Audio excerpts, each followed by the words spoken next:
pán Takáč, máme tu darček pre vás.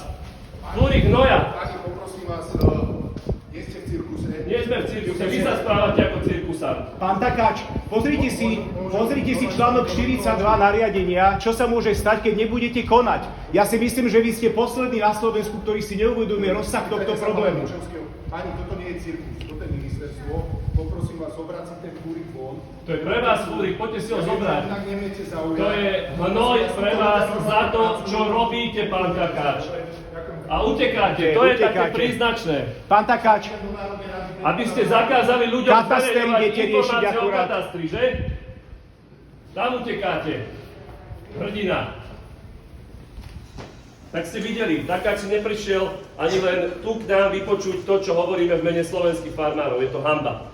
Ale keďže máme úctu k tejto inštitúcii, tak ten hnoj nejdem ani vysýpať a zoberieme ho niekde. dáme ho farmárom, ktorí ho najlepšie využijú. Dámy a páni, toto je ukážka arogancie moci. Pán vedúci, nemusíte sa báť, hnoj odchádza z ministerstva, teda jeden.